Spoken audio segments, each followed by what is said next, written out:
podcast. I'm Gracie. And I'm Lauren.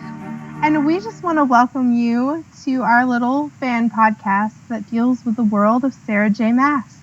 And basically this podcast is us talking about stuff that deals with anything Sarah J. Maas related, whether it's her Throne of Glass series or her A Court of Thorns and Roses series, characters, conspiracy theories, all that fun stuff. And today we're actually going to be talking about Beauty and the Beast versus the relationship between Tamlin and Feyre and see if there's any inspiration from that. Which I think, Lauren, you would agree there definitely is some. Absolutely, especially if you look at like the original French version and the Grimm fairy tale version, you see a lot of stuff that she was purposely working in to like be an inspiration for that or a certain retelling of it. Yeah, so if you don't mind, Lauren, could you give us the recap of the French version? Okay, so it was written by this lady whose name I cannot pronounce, so I'm just going to refer to it as the French version. Basically, there's a merchant father. The family was very rich, but they go to poverty because of like bad luck.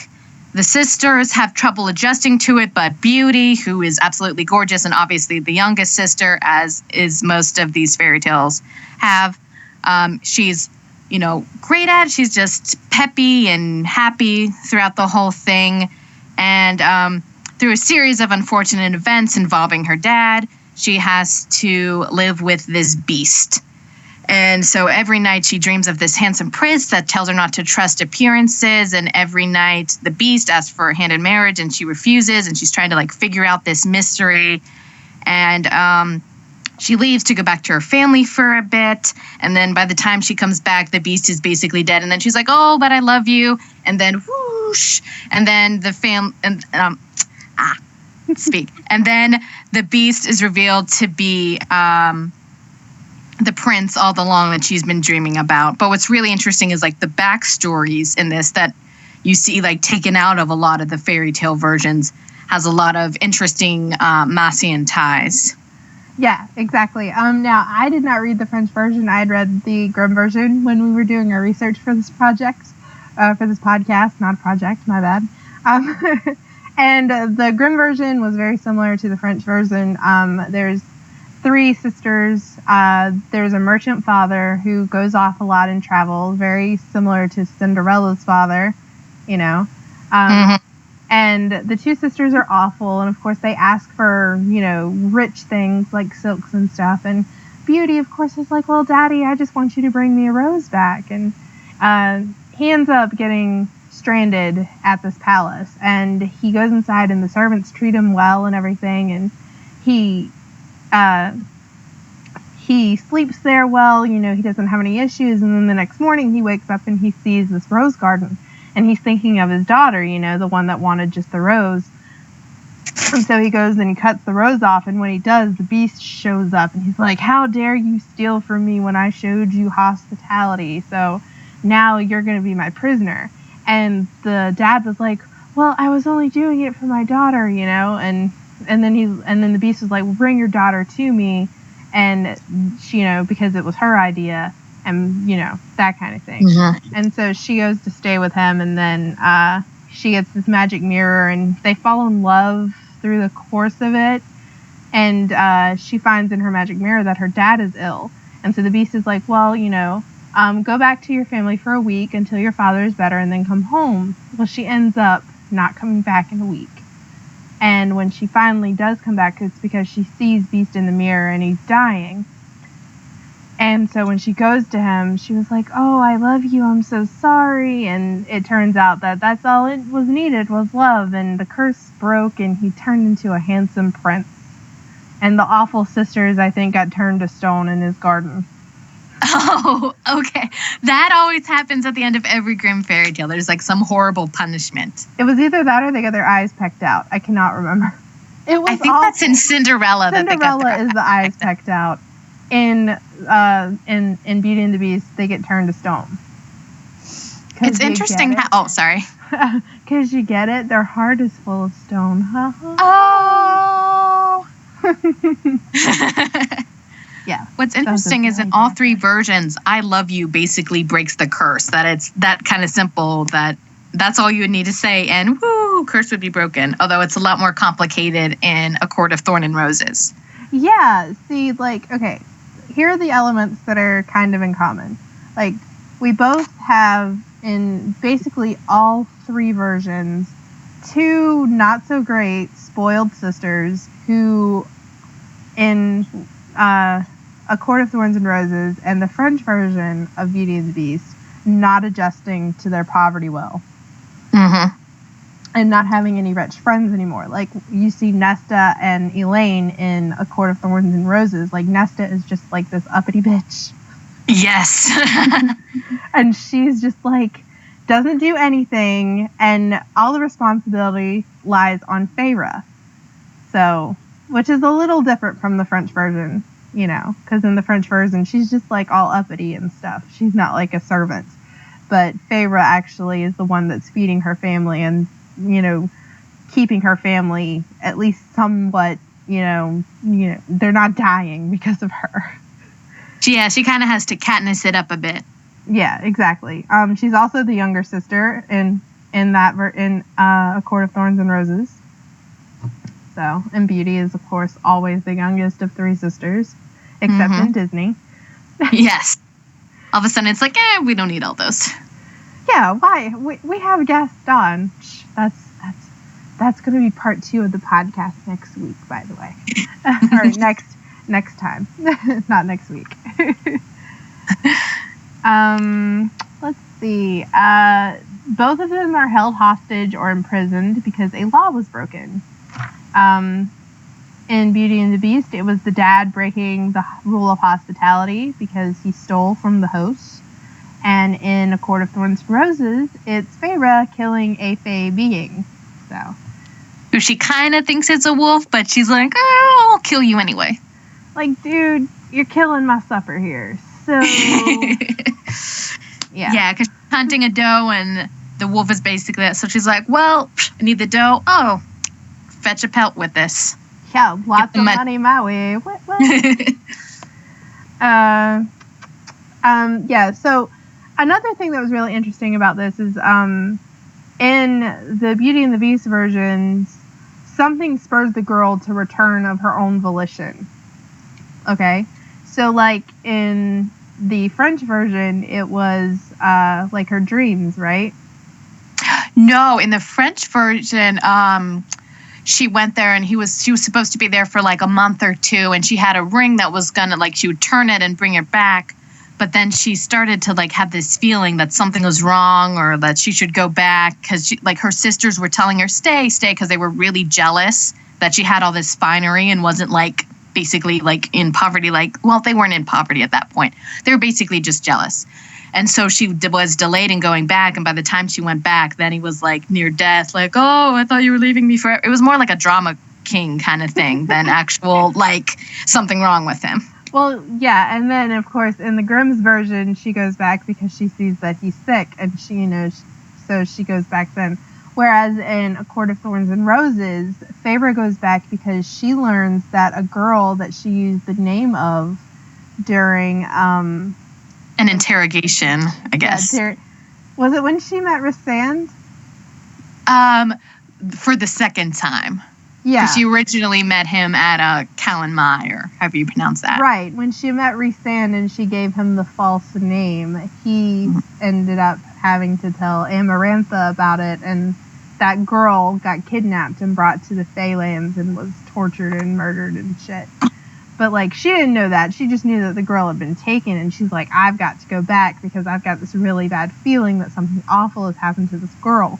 And when she goes back, the Spring Court is destroyed, and and Tamlin is under the mountain with Amarantha, and so she goes to see him there, even though she's human. Mm-hmm. Good idea. Yeah, I'm just gonna go with a bunch of immortal spellcasting psychopaths, and what could go wrong? Of course. Yeah. Now, we're not going to get into the problematic of what Tamlin did under the mountain until, like, next time we talk about inspirations, because I think next time we do the podcast, we're going to talk about Hades and Persephone as referring to Rhysand, and we'll talk more about that in depth.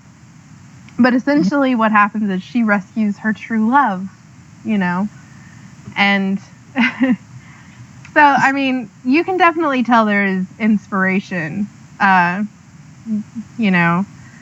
so. And what's really interesting is what things that you have different, because like what you view a heroine in, like the French version and the Grimm fairy tale, it was enough that she was beautiful and happy, or just like, oh, this gay, fair kind of person. That's enough to make her a heroine. Always half-full, happy-go-lucky. Well, It's okay. At least it's not this bad, It could be worse. But then you see with Feyre that is not her thing at all. She's angry about her situation and about how her family doesn't really help with how bad they've fallen. They either ignore it or just leave her to do everything. Yeah, and I think what she said about Elaine is like Elaine just never had the idea to ask if there was any help needed because she was so used to being waited on hand and foot, Whereas Nesta is like actively hates her father because of what happened. She blames him. So, I mean, and then there's Feyre, who's like sick of her sister's shit. Yeah. But she's a survivor. She goes out and she hunts and she tries to get money for the family. And like, that's what we see a heroine today. They're complicated and they struggle, but the struggle is what's interesting, not like, oh, an archetype. We actually want a person. Yeah. Another difference was that, Feyre isn't really obsessed with love or finding it. Like, which I guess neither did Belle, for that matter. Like, none of the girls in these stories were actively looking for someone to love. They weren't looking for a prince to sweep them off their feet. It just sort of happened that they ended up in the arms of these beast/men. Yeah. Like, and with basically their family messes up. Yeah, and then in Feyre's case, it's because she messes up and like destroys this treaty or whatever, which was kind of like stretching it as far as why she was sent there, because as we found out, there was a curse put on him, and he had to get a human girl to fall in love with him, or whatever. Who had like hate in her heart for fairies and would be willing to kill a fairy. Exactly. Which, like in the one version, wasn't it the French version where like the fairy tried to seduce the prince and he told her no, and that's why he was cursed? Yes. What happened is basically there was a war that was waging. The dad dies, the dad of the beast character. And so the mom has to wage it. And so she sends her son to be taken care of by this fairy. When he comes of age, the fairy tries to seduce him and basically become the next queen in line. And he rejects her. And that's why the curse is brought upon him in the French version. Which is exactly why the curse was brought upon Tamlin and his court. I know, it's like Thorns and Roses. Because Amarantha wanted to jump his bones, and he was like, hell nah. And she was like, how could somebody reject me? You must not be able to love, period. Yeah, and that's why he has a heart of stone, which also kind of harkens back to the Grimm version of the sisters being turned to stone. So, yeah, we can definitely see the heavy influence here. Another difference was that while Belle is very well read in nearly every single version, Feyre can't read at all. She knows her letters, but she's really never had the practice. But she does love to paint, so she's got a little Rapunzel in her. Yes, and I remember being so surprised hearing that this was going to be Beauty and the Beast, and then she couldn't read. But that makes sense. If when she was little, poverty happened, she wouldn't have been able to read. That's such a realistic detail. Books were so expensive. Granted, it's not back then, but like the makeup is very like 1600s, Europe kind of feel to it. So of course she wouldn't be able to read because books back then were expensive until the printing press was invented, Mm-hmm. So And even then, there wasn't a big education of women. So, exactly. She has to survive. She hasn't had the luxury of being able to read, which probably is why she was so shit at the riddle, but whatever. Yeah. Did you, solve that riddle immediately? Actually, no, I didn't. Oh. But I didn't really focus on it when I read it through. Okay, I read A Court of Thorns and Roses in 2 days. I literally just sat down and I read it. And I just read it really quick through. So I've actually started going back and rereading them. That way I can get more of the nuances and stuff. Ah, okay. Yeah, so, but why can't you get it? When Amarantha said when Feyre said what the answer was, I was like, oh my god, yeah, duh. Should have known. This is based on a fairy tale. Of course, the answer is love. Yeah. I've heard either people totally didn't get it, or people got it immediately and were like, come on, Feyre. Yeah, Feyre's not the most likable person in the first book, but that's okay because she ends up being amazing. In the first book, she really is, even though she's a survivor, she's also kind of helpless until the last quarter of the book. Yeah, because she's really just a poor human, and there's only so much that she can do. And even when she's in this court with fairies, it's very clear that she's a human and there's threats out there that she's just not capable of facing. So once Mas gives her the power to actually face those things, then all of a sudden it's like, yes, Feyre, go, come through. Get 'em, girl. Yes. And it ends up being amazing. My issue with the first book, I honestly feel like this is Sarah J. Maas's weakest book, and that's because it's not really her forte. If you've read Throne of Glass, she's really good at creating complex female leads, but a lot of world building and a lot of guts and gore and action and adventure, and none of that really shows up until the book is almost over. So it was, kind of interesting to see her do this different take, and I feel like this is her weakest book, but I also think that Mist and Fury is her best book thus far. Yes. An intriguing thing that I've heard was some people are like, A Court of Thorns and Roses is the longest prologue ever. And that's an interesting way to think about it, that it's basically okay, this is what you need to know to lead up to it, and then Mist and Fury is where you really get into the tale. Exactly. You know what? That actually is perfect. I've never heard that before, but that is exactly what it is. It's a lot of build, and it's a lot of character development and world building. That's basically what A Court of Thorns and Roses is.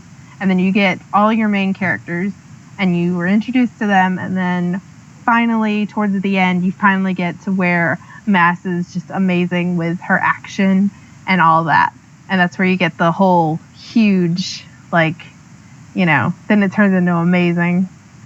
Yeah, it's like she's weaving her spell and then she just fires it at you and you're like, whoa! I've been hit by the feels. All the feels. Court of feels and fangirls. Yes, exactly. But yeah, okay. Another difference was that in the fairy tales, it's the dad who does something wrong. And then the daughter has to suffer for it.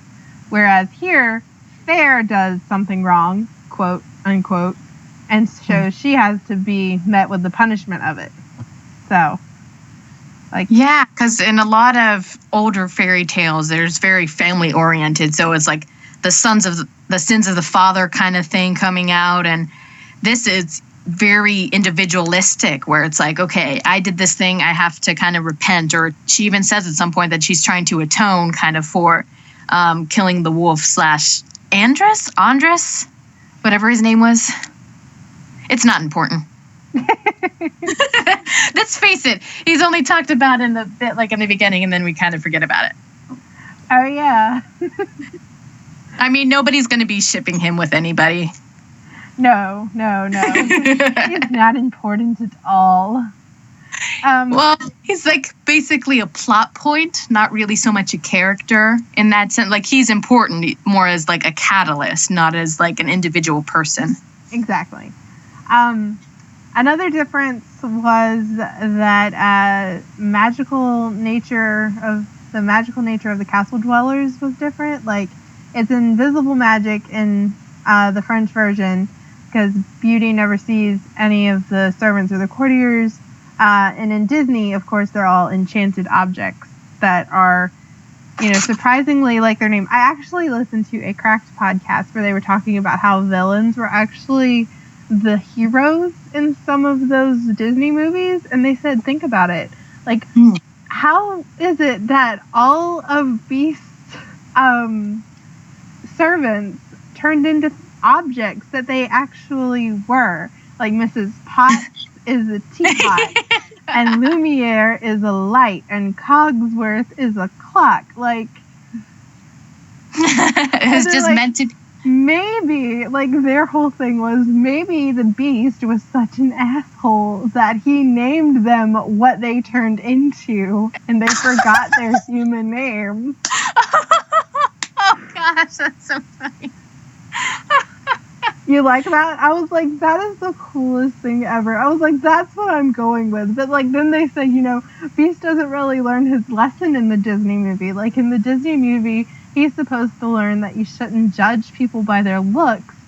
And, like, which the whole thing is flawed anyway, because he was, like, 11 years old when he was cursed. Yeah. Like, of course you're not going to let the creepy old lady in. Yeah, stranger danger. Like, and the reason I say this is because this is 10 years in, the Be Our Guest song. Lumiere goes, 10 years we've been resting. 10 years we've been resting, needing so much more than dusting. So, if he's supposed to, be a beast forever by the time the last rose petal falls in his 21st year, that means he was only 10 or 11 when he was cursed. Yeah, someone didn't think that through. Yeah, I think whoever wrote the songs, Alan Menken, kind of messed up on that. Yeah, Howard Ashman and Alan Menken did the songs for that, and I kind of worship Howard Ashman, so I can kind of forgive him for that. But yeah, that's something somebody should have pointed out and be like, hey. That's what fuels fan theories. Oh, speaking of fan theories, so one of the backstory bits for the French version is that Beauty wasn't actually the daughter of the merchant. She was daughter of a king and a good fairy, and just kind of left with the merchants. And that's interesting because I've heard a lot of fan theories regarding Feyre and that. Ooh. Yeah, that she's secret before. Oh, because I've heard stuff that she's secretly part fairy, that I think that her mom might have been with a fairy or something, and that's why she wanted her to take care of the family, and there's like something with that. So I don't know if that has any validity, but it's interesting. It certainly does add to the fact that Feyre eventually turns into a fairy. Well, fae. A magical being. Yes. Let's be real here. There's a big difference between a fairy and a fae. Yes, high fae. Yeah, especially if you've read any of these books or anything by Karen Marie Moning. I have not. Ooh. For the last Arthur. Ooh. I have only read the first book out of her Fever series, but I'm Irish and Scottish, like, by birth. And so, like, I know a lot of Celtic and Pict stuff, and, like, the Seelie and Unseelie thing is, like, right there, And I feel like Sarah J. Maas gets a lot of Celtic and pagan stuff in her work, too. I can see a lot of that, too, but we'll get into that in another podcast. I don't want to segue too far off topic. I have a bad habit of doing that. And now, another difference in the book, A Courts of Thorns and Roses versus the other versions, is that in the French version, Beast asks Beauty every night for her hand in marriage, but in Disney and the Grimm version and the Mass version, love is more important than marriage is. Yeah, it's not like marriage is the end goal. It's like love, and then if marriage comes after, that's okay. Yeah. Or, a horrible wedding with a horrible dress and whatever comes alert. Yeah, we probably should have said that at the beginning. Oh, yeah. Major spoilers. Too late. I'll make sure to add that into the description of the podcast. So when you listen, so to all of you who are still with us and didn't know anything, oops. Yeah, a little late for that. Oops. But yeah, so essentially what they all have in common is that love conquers all. So, and at the end of A Court of Thorns and Roses, sure, she has to go visit Rhysand once a week every month, but she's still in love with Tamlin and happily ever after. Yeah, she almost gets like that ending. Like, it's basically like, okay, we can breathe now. We've been through all this shit, and now we can just enjoy ourselves. Yeah.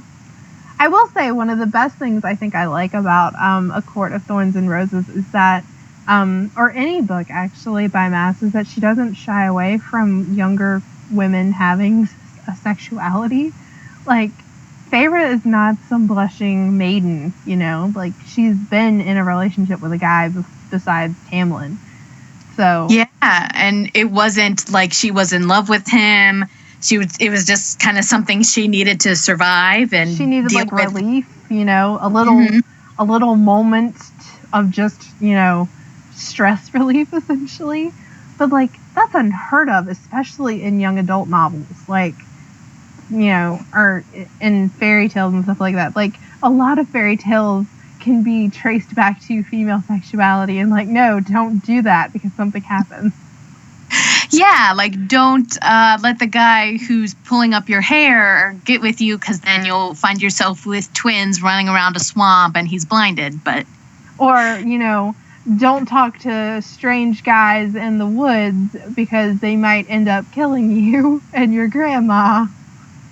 Yeah, like you should read some of the analysis of fairy tales and how they pertain to female sexuality. They're actually really interesting. Yeah, it always seems like something to be feared or something that's like secretive. And like the women that have good sexuality are like evil.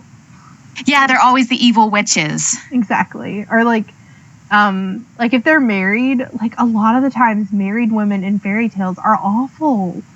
Yeah. I mean, stepmothers, they're married women who have been married before, usually. Mm-hmm. Like the evil queens and stuff, like they're married or widowed and they're awful. And like as soon as you become a wife, you turn into a bitch. Yeah, essentially. There's no like married woman who goes on this great journey, or even somebody who's like acknowledged as being experienced having that same sort of fairy tale ending.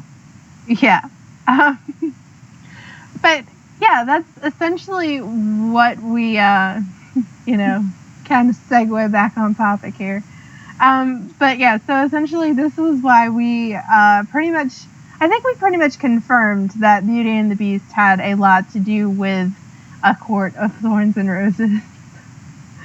Yeah, it's such a good jumping off point for that. If people can discuss, okay, this is where we're starting and now I can kind of get into it. Although I guess this podcast wasn't the best to just start the book.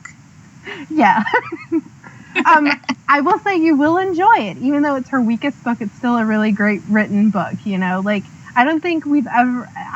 we don't have the problem with Sarah J. Maas. Like, she has not written a dud. Like, even her dud is good. It's just, it requires a little more patience than what the other books did. Because the other books are just, like, snapping right into that action. So...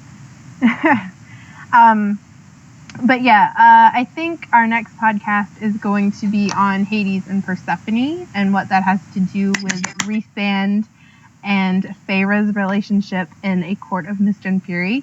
So if you haven't read A Court of Mist and Fury yet, you have a couple of weeks to do so. Yes, get on it. It'll make your life amazing.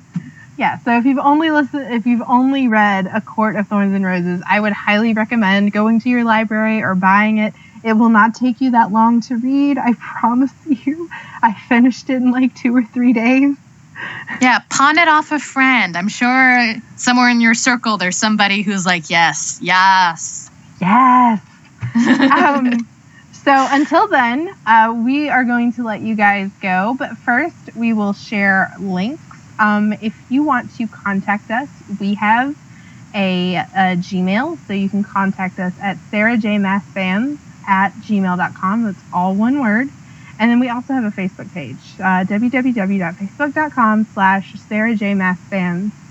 And you should be able to find us there. Send us a message. Send us requests. We will definitely look into them. And you can totally ask us anything. And we will answer it to the best of our abilities. So, absolutely. We'll talk about what you want to hear. Exactly. So I guess we will let you guys go. Thank you so much for listening. Bye.